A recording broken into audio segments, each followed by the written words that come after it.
नमस्कार, मी डॉक्टर प्रशांत पोदार. मी icon hospital Moshi येथे consultant physician आणि इंटेन्सिव्ह काम करतो. आज मी गिलेन-बार सिंड्रोम किंवा जिलेन-बार सिंड्रोम याच्याबद्दल बोलणार आहे. सध्या पुण्यामध्ये गिलेन-बार सिंड्रोम किंवा जीबीएसचे खूप सारे सिम्पटम्स आढळून येत आहेत. आता बेसिकली हा आजार होतो कशामुळे? हा आजार आपण जे सध्या टेस्टिंग करत आहोत त्याच्यामध्ये जे दिसतंय ते नोरोव्हायरस आणि कॅम्पिलोबॅक्टर जेजुनी. नोरोव्हायरस एक व्हायरस आहे आणि कॅम्पिलोबॅक्टर जेजुनी हे एक बॅक्टेरियल इन्फेक्शन आहे. तर ह्या दोघांमुळे आपल्याला सध्याचे काही गिलेन-बार सिंड्रोमचे केसेस भेटत आहेत. याच्यामध्ये बेसिकली पेशंटला सगळ्यात अगोदर पोटदुखी, ताप, थंडी, थकवा, कमजोरी होणे अशा प्रकारचे सिम्पटम्स असतात. आणि असे सिम्पटम्स झाल्याच्या काही दिवसाच्या नंतर जे पेशंटला मेन सिम्पटम्स असतात ते असतात की स्पेशली दोन्ही पायांची ताकद कमी होणे हे सगळ्यात महत्वाचं लक्षण आहे. मग त्याच्यामध्ये हळूहळू पायांची ताकद खालून वरपर्यंत कमी कमी कमी होत जाते. मग त्याच्यामध्ये पेशंटला एकतर चप्पल व्यवस्थित न घालता येणे किंवा उठता न येणे किंवा बसता न येणे आणि याच्यानंतर मग पेशंटला समजा झोपलेले असताना स्वतःहून बसता न येणे असे सिम्पटम्स व्हायला लागतात. म्हणजे अगोदर पायांचे सिम्पटम येतात, नंतर ज्या आपल्या पाठीचे जे मसल्स आहेत त्यांचा पण वीकनेस आपल्याला दिसून येतो. याच्या नंतर जे सिम्पटम्स होतात ते असतात पेशंटला श्वास घ्यायला त्रास सुरू होतो किंवा पेशंटला व्यवस्थित श्वास नाही घेता येत. तर ही एकदम टिपिकल सिम्पटम्स आहेत गिलेन-बार सिंड्रोम किंवा जीबीएसची. याच्यामध्ये सगळ्यात इम्पॉर्टंट आहे, जर कुणालाही दोन्ही पायांची ताकद कमी जाणवत असेल तर त्यांनी लवकरात लवकर दाखवणं किंवा लवकरात लवकर जीबीएस सस्पेक्ट करणं अत्यंत आवश्यक आहे. का? कारण जर फक्त पायांची ताकद कमी असेल आणि आपण ट्रीटमेंट जेवढा लवकरात लवकर स्टार्ट करू तेवढा आजार कमीत कमी राहील, आजार वाढणार नाही.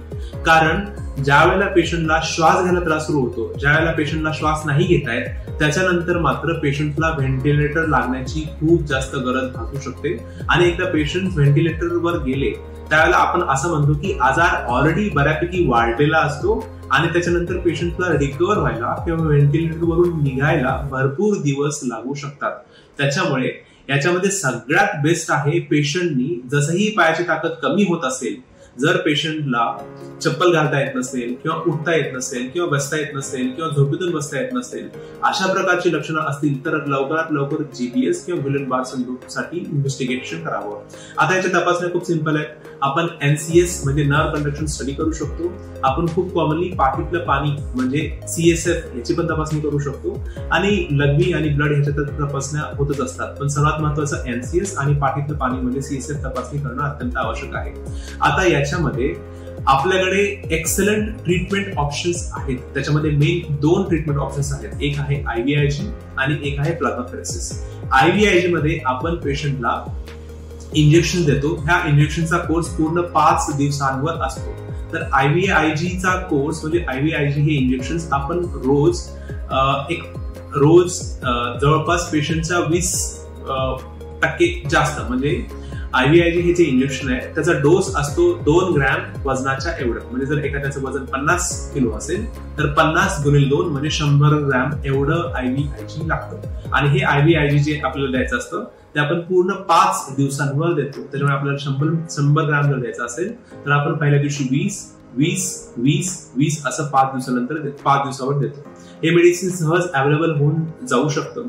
जर दुसरा जो ऑप्शन आहे ते आहे प्लाझ्माफेरेसिस. प्लाझ्माफेरेसिस म्हणजे आपण जसं डायलिसिस करतो सेम त्याच पद्धतीने आपण प्लाझ्माफेरेसिस करतो. म्हणजे आपण पेशंटच्या रक्तामधले जे खराब घटक आहेत ज्याच्यामुळे बेसिकली आपल्या पायांच्या, छातीच्या, बॅकच्या किंवा श्वसनांच्या स्नायूंना काम व्यवस्थित नाही करतायत त्या खराब घटकांना आपण रक्तातून फिल्टर करून बाहेर काढतो.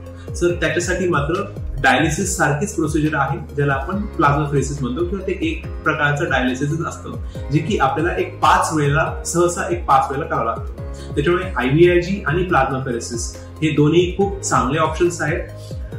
पेशंटचा आजार जेवढ्या कमी लेवलवर असेल, जेवढा कमी वाढलेला असेल तेवढेच पेशंट लवकर चांगले होतात.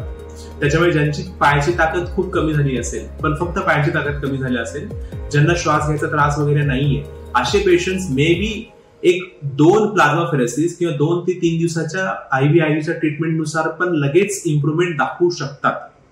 सो पेशंटचा आजार जेवढा जास्त वाढलेला असेल तेवढाच तो जास्त वेळ ठीक व्हायला घेऊ शकतो.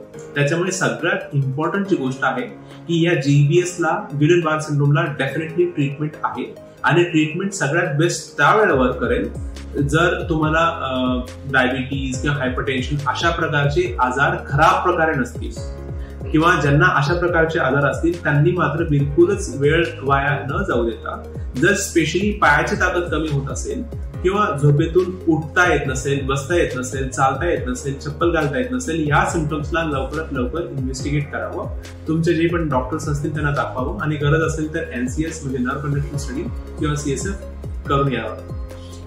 मोस्टली पेशंट्सचं 2 ते 3 वेळा प्लाझ्माफेरेसिस किंवा IVIG भेटल्याच्या नंतर जवळपास भरपूर पेशंट्स इम्प्रुव्हमेंट दाखवतात आणि ज्यांना पॅरालिसिस, श्वास घ्यायच्या मसलचं पॅरालिसिस ज्यांना झालेलं असतं किंवा ज्यांना व्हेंटिलेटर लागलेला असतो त्यांना मात्र ठीक व्हायला वेळ लागू शकतो. पण ते हळूहळू काही दिवसांवर, किंवा जर पेशंटची कंडिशन खूप खराब असेल किंवा जे नर्व सप्लाय करत असतात आपल्या स्नायूंना ते प्रचंड प्रमाणात डॅमेज झालेले असतील तर मग अशा पेशंटना काही महिने पण लागू शकतात. त्याच्यामुळे सगळ्यात इम्पॉर्टंट जो टेक अवे पॉइंट आहे तो हा आहे, जर तुम्हाला पायाची ताकद कमी वाटत असेल, जर मी सांगेल लक्षणं असतील तर तुम्ही लवकरात लवकर तुमच्या डॉक्टरना भेटावं. थँक्यू.